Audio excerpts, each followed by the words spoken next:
Oh, welcome to Legacy of Luxury. We are in the fabulous Las Vegas. We are winded down a little bit. It has been busy. But Jaron, my man, it's been a pleasure, first of all. Thank you. Thank you for having me. This is quite an experience for somebody who's been in the industry for 3 months to see it this way. And I do remember early, I was like, oh my God, Jaron, I have to be trained. I need GIA. You're like, shut up. You'll figure it out. Wait till you see the show. And now that I see it, I know exactly what you meant, because this is crash course. Yeah. Unbelievable. Unbelievable. So to set the frame, we're in the Palazzo. We got the pool behind us. We're waiting on a beer. It's been run and gun, but now we're finally got a chance to chill. We're going to kind of recap. So, and Nick, just for our listeners, real quick, right? We're at JCK Luxury Couture, the AGTA show. All of this for everyone listening and watching the pod. Basically, this is where the whole industry gets together. I mean, so amazing. Yes, we're in Vegas. I know that sounds fun. Yeah. And it is. We've had a blast. And we'll get into that. But just for the listeners, I mean, this is where everybody comes together, from, you know, colored stone folks to everything. Diamonds. And we're going to talk about all that. Antique, but just to set the stage. And I think this is the best way to explain this. I walked through, and I asked several people this. In the world of all of the new jewelry that is in the world, what percentage do you think is in these confines? I'm thinking 30 to 50% in the whole world is here.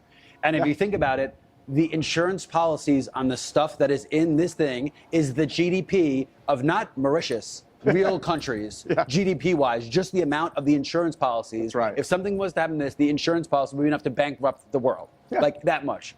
So all that being said, you know, this is 2025, a lot of change in the industry, a lot of disruption, probably a lot more tech guys, but some things that you saw that were different this year that were really points of focus. Yeah, I mean, listen, trends-wise, right, we got to see a lot more gold and thicker gold, and we just got done with Shy Creations and, you know, some of the stuff they're coming out with, some of the thicker gold with diamonds, and that they were able to keep their price points. Obviously, you know, tariffs have been a big part of the discussion, and price point, and honestly, from what I've seen, most people have been able to keep the price point relatively normal, I would say, and I don't think the consumer is really going to see it a lot. I think what we've heard from a lot of people that, you know, they're eating the tariff on the one end, and then our vendors eating on the other. And so Solomon Brothers doesn't have to eat it at all. So really happy to hear that, interested to hear that. You know, some bridal, again, we're just seeing bigger pieces, bigger side stones. You know, the thin solitaire has been hot for so long. Yeah. And it's still hot. It's in the showcase. But you see more variation on that. I thought so. When they say thicker, a millimeter thicker, but just trying to creep up.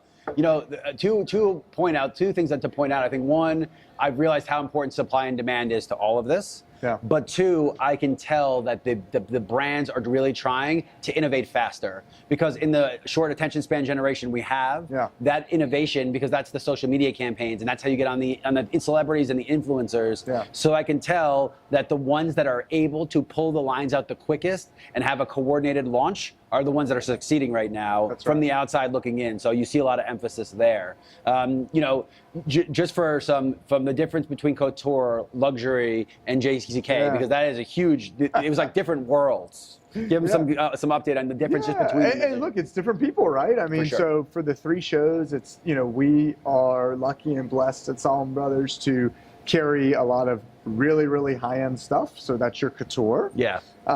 We're lucky to carry really high quality and good price points in the luxury show. It's a lot of our bridal vendors and some of our fashion.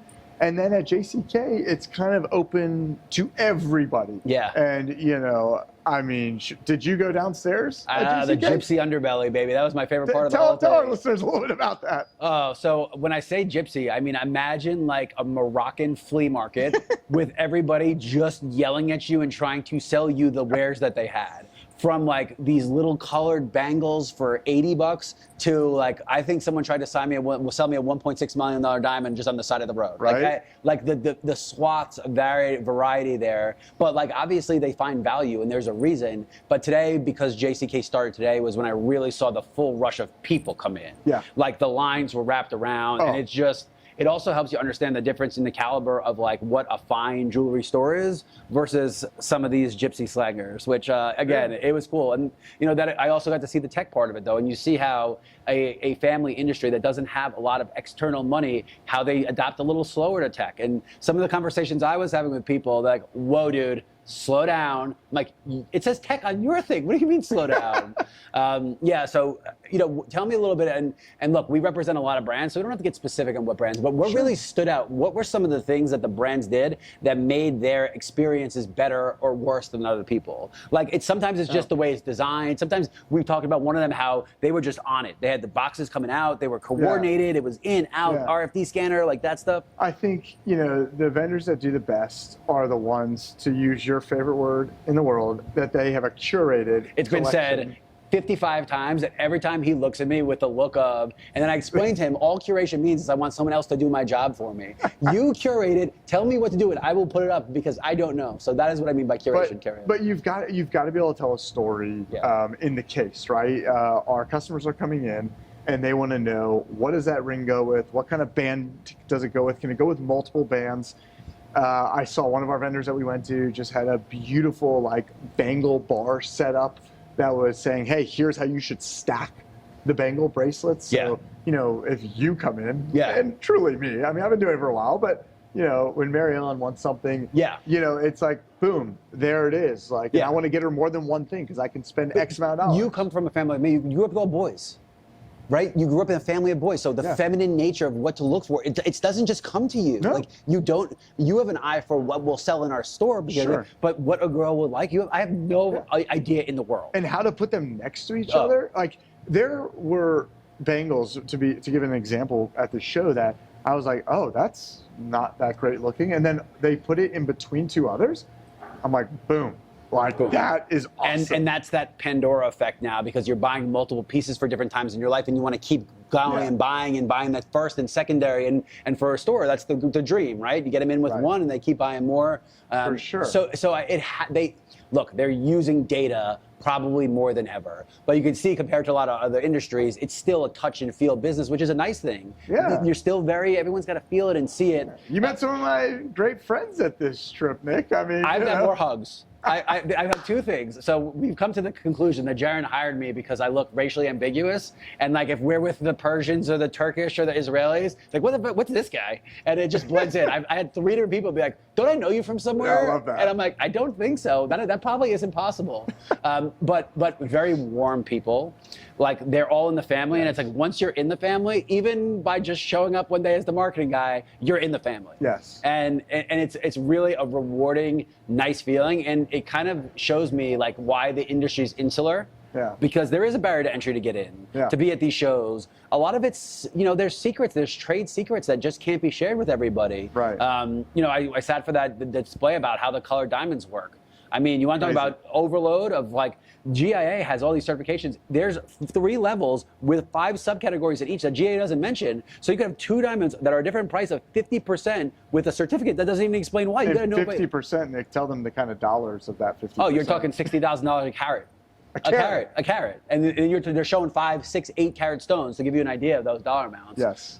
Yeah, look, it's fascinating. Talk a little bit about who we met with. Some of the interviews we're going to do, because after this, we're going to run right into the interviews. You're going to see a lot of the people. So we started early. We had our boy Pat. Like, go through some of those interviews we did. We had some really cool interviews. The Godfather of Vegas coming up here shortly. The Godfather that took us to the chef's table at Delmonico's for a 3.5-hour meal with $600 bottles of wine. I mean, we have to throw it in there. It's not to brag. It's a brag. Shout out to the chef. Chef's kiss last night. Oh, man. That was awesome.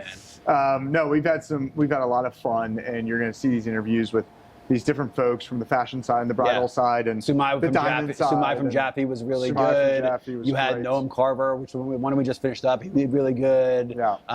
The Takori one went fantastic. Yeah, Paul's always great. I've known Paul for so long. And they're so interested in it. I think what's really fascinating, we tried really hard to shoot a lot of content, but we've been trying to get it out quickly too, because the hashtags are live now. This is not about some polished, lovely thing 3 months down the road. This is see the backside of, see what it looks like, see what the effort that Jaron's putting in and Mike is putting in to pick out what you want from someone's. We don't just buy it online. We're picking it out. We're shopping like you do, which I think is really important. Yeah. And that's the only eyes that I look at it from is, does this seem like a good deal? Is it a good value for our consumer? Yeah.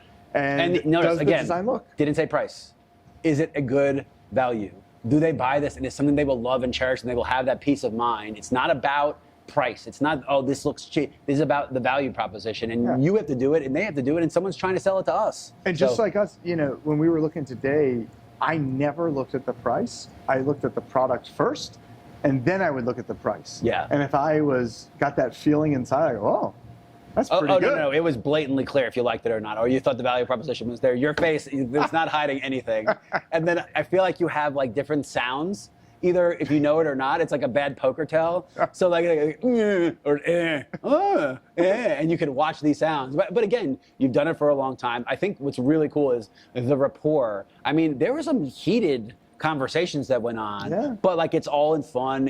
Everyone wants to sell. Everyone's selling something, right? Of course. We're selling them. We want co-op doll. We want this. We want this. But ultimately, everyone hugs after. No harm, no foul. We're trying to get business done. So it was absolutely awesome. It's such a great family feel, right? For sure. Everyone here. I don't think we went to anybody that's not family. For sure. Owned and operated. For sure. Think about. So I mean, I got 10% gypsy in me, so they were even family down there for sure. Anyway, I can't say enough about it. When you spend.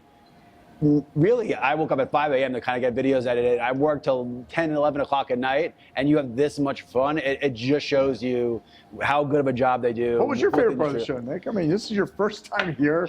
I remember my first time here, and it was just overwhelming sensory overload. Like it's a lot. My favorite part of the entire thing, and it's a summation. It wasn't one moment, but it was the culmination of so many people looking at me and being like accepting of somebody who so clearly has only done this for a short amount of time. And it's whether because you are my advocate and you're like, this is my guy, which makes them immediately kind of trust, or just maybe because I come in with an external point of view, so the flash and the shit doesn't mean anything. So, but I feel like as far as being productive goes, this is gonna sound so stupid, but like I felt like the productivity that I got out of it was by far the best part of it. Which never happens. And it's a fun show. And I mean, I just want to brag on my dad for a quick second. I mean, how cool is it that everyone looks at us, they stop you in the Solomon middle Brothers, just only nice things to say, and such a testament to him and my uncles and what they've built and what you and I are getting to do now and getting to extend that legacy out there. So and again, like you said, like I feel, and I ran into people who I met for one night for 10 minutes who stopped me in the hallways. It's so hard. This is my first time. I'm meeting 100 people. Like, it's impossible for me to remember names. And, faces are great, and I think people genuinely care. Like, look, I'm not saying that if they're competitors, they don't want you to burn and crash and burn, but they genuinely care about the health of the overall industry. And when you find those people that realize that you can be a good partner to help them grow and you can grow together, that's all you need. And I felt a real sense of optimism. Nobody seemed down. No one seemed desperate. I think, if I'm being fair, I think we created a sense of optimism in the places we go. I think we walked in with some high energy. We were joking around the entire time. We seem like we have our shit together. We don't know if we do, but we seem like we do. So when we walk in, it's more of the conversation just higher. I bet you there were some weird conversations going on with people. I looked over at some that were just awful, boring, slow, So anyway, I think let's closing remarks. We're going to run all the interviews. But what are you excited for now that we saw this? We come back every year. What are you excited for next year? Oh my goodness, for next year? I mean, listen, I'm not a designer. I rely on these guys to have their finger on the pulse and the trends. And it's just really exciting to see some of these designs that are coming back in the bridal space.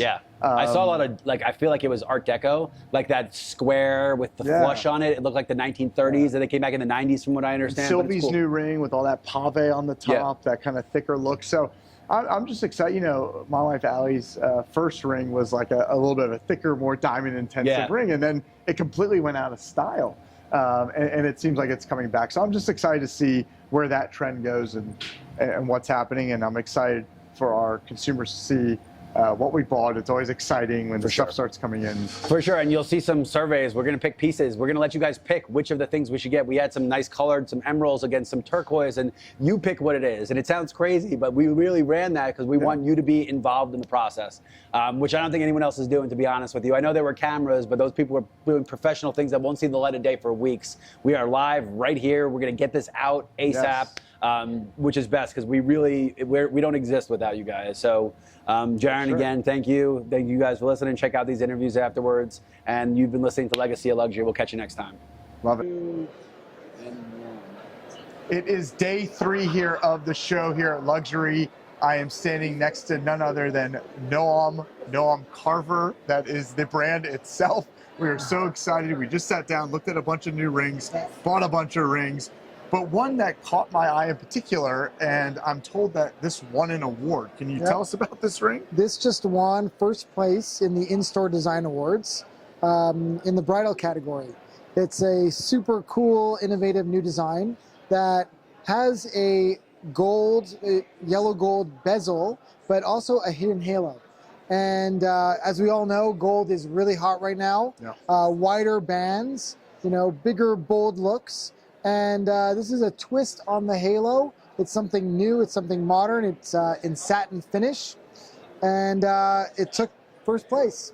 I love that. And you're always coming up with new ideas, new things. Are we sketching them out? Or like, how do you come up with a new design? You think about it, what are we doing? We often sketch it out, do some different design options. Then we go into CAD, we'll design some rings, we'll 3D print them, we'll check them out, we'll see if we like them, and then we'll put it into production. And usually they come out as we desire. I love that. And you look at it, you're like, that's going to be a winner, or oh my gosh, what was I thinking? Well, there's the intuition, right? Like, in general, like for the competitions, I'm always trying to push the limits and create and innovate. And usually that translates nicely into our collections that are featured at Solomon Brothers.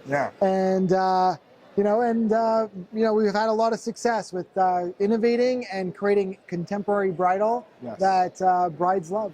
That's exactly right. Noam Carver, contemporary bridal. We've brought it at Solomon Brothers in a big way, getting bigger and bigger in the showcase. Thank you so much for the partnership. Pleasure. You're amazing. I really appreciate it. Love you too. All right, everybody, live here at Couture in Las Vegas. I'm sitting next to none other than the main man, Paul Takori. What's up, brother? Always good to be with you. Same. It's so exciting to be here in Vegas again. We're at the beautiful Takori booth here, and we've got some new things that we're doing, and Paul is actually paying attention to Solomon Brothers customers that said, oh, those eternity bands, those halfway bands, we want them lower profile. Paul, show us what we got going on here. Well, here is our newest collection. It's the Founders Classic Crescent Eternity Band Collection, Anniversary Bands. And what we've done is, if I compare the two, is our original collection has the classic iconic Takori Crescent with a higher profile. What we've done here is created a lower profile, still incorporating the iconic Takori Crescent, but with this Eternity Band with a slightly more comfortable, actually much more comfortable fit. That's right. And this has actually been something that they've been requesting in store. Yes. And here we are. And you just create it. You're like, I hear you. And we listen to our customers. I'm just going to build it. I'm just going to make it happen. and talk a little bit about the quality. I mean, because when I say Takori, right, we've been carrying in the store for what, almost 3 decades now? Yes.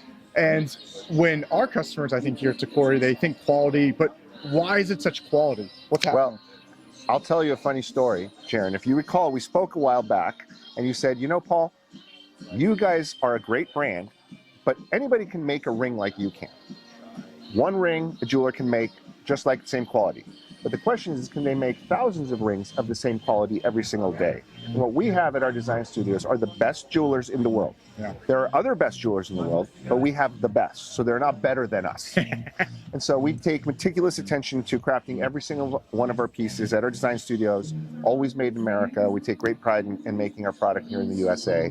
And we have the highest quality diamonds and materials. Like, we have VVS, GF color diamonds that we use. Unreal. And if you come to our design studios, Jaron, I found it interesting. We have a diamond setter that's been with us for 20 years. And if you think about this ring potentially having 50 diamonds in it. Right. That jeweler, do you know how long it takes to be an expert at something? 10,000 hours? 10,000 hours. This guy's worked over 20,000 hours and set millions of diamonds into a ring. They are the best experts, and that's what we do that makes it so special. I love it. Well, listen, it's amazing partnering with Takori. It's amazing being here with you again. And, you know, one of my favorite brands in the store, always, never causes a problem, always beautiful, always reliable. You've been a great friend and a great partner. Same, my brother. We love Solomon Brothers. We love you guys. Sir. Cheers. All right, live here at JCK and Luxury in Las Vegas. Wow. Solomon Brothers here at the Jaffe booth. You can see such a beautiful booth they have here. Unbelievable in 2025. I'm here with the main man, the guy who runs it all, Sumai at Jaffe. He has got some incredible men's bands collection that he wants to tell you about. Some cool quilted interiors that I'm just obsessed with. Coming to Solomon Brothers. Sumai, tell them about the quilt. So this is some of our best sellers, and it's got a patented quilted interior, allows the air to flow through between your ring and your finger. Extremely comfortable. There is no ring that is more comfortable than these quilted men's bands. When you put it on, it allows the finger to fluctuate, and even if you're a size, half a size larger or smaller, it will still fit perfectly on you. Sumai, do guys care about comfort? 100%. 100%. That's all we care about. It's outselling all other men's bands right now in our collections. We do have the classic ones, we have the expandables, but the quilted men's bands is our best sellers right now. And Jaffe here, guys, already in the ladies' game. We sell a ton of engagement rings, wedding bands, but coming out with this new, innovative way to do men's bands. Sumai, I'm thrilled to carry it. No. Thank you for all your support. No, thank Solomon you so Brothers. much. We're excited. I'm excited too. Thank you so much. Okay, awesome. Coming at you live here from the Plum Club here at JCK. I'm with my boy AJ, owner, operator, Benchmark Rings. We've been carrying him in Solomon Brothers for a couple decades. 20 years, at least. You know, AJ goes way back with my Uncle Anthony, the whole family. We're thrilled to carry it in the store. AJ, unfortunately, is an Alabama fan. Benchmark is based in Tuscaloosa, Alabama. Allegedly. Allegedly. But as a big Bulldog and proud partner of the Georgia Bulldogs now, AJ made me a pretty cool ring. AJ, why don't you tell them a little bit about this wonderful future national championship 2025-2026 ring right here. At Jaron's request, I made this ring. It's half ruby, half black diamond. The metal is black tantalum, and it is one of a kind, just like Jaron. And I mean, AJ, this is what you guys can do. I mean, you make tons of rings and you customize, and All in America, all made in America. all made, unfortunately, in Tuscaloosa. Roll Tide.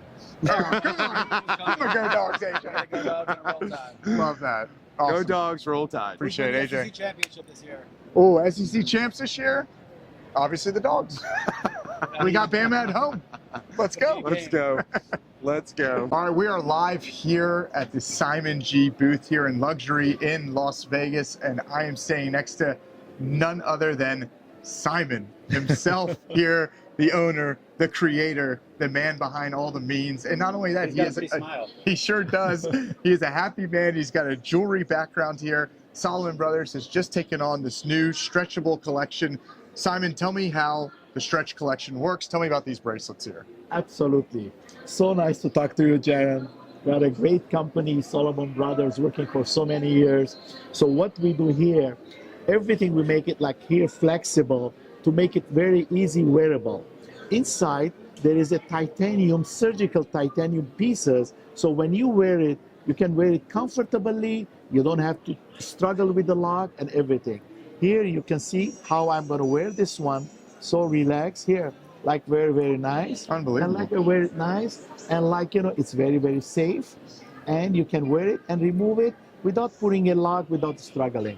Thank you, Jaron. Nice to talk to you. Always pleasure to see you, and Simon, your smile too. You're the best. Love it. Thank you for the business. Thank you for the partnership. You're more than welcome. We love it. All right, guys, we got Legacy of Luxury here. We are at Luxury. Look, perfect for it. Look at that. Legacy of Luxury at JCK. We're here. We're at Shot Creation. We're doing our thing. We're talking. We're checking out new pieces. Jaron, my man, what do we got going on here? Listen, Nick, we are here at Luxury Shy Creation, you know, Solomon Brothers has always been known for our bridal, and we've had the best diamonds and rings. Here is the absolute best fashion in the business. Just check it out. You know, come on up, Nick, and let's walk through a little bit. Let's kind of take a look at all this. Absolutely. I mean, so much sparkles, but stackable bracelets, bangles. We've got earrings. We've got long earrings, studs, clusters, single stones, pearls. Shy just carries this like vast amount of jewelry, and it's every single topic that you could want to be involved in, right? The stackable topic on the finger, on the wrist, on the ear. I mean, we just bought some amazing chandelier earrings that are absolutely stunning. Our guy at the table over there was like, what are those, like $7,000? No, they were $3,500. I love it. Give an idea. So a lot of this stuff will be in the store right around the holidays, right? So we're trying to curate and pick some stuff for the fall and the holidays. So what's some of the favorite stuff that you picked out that you're excited for your customers to get their eyes on? Nick, you said it perfectly. Curated selections that we want to have at Solomon Brothers, you know, making sure that everything works with one another, right? So if I've got earrings or I've got a necklace or I've got a bracelet, I want them to all go together.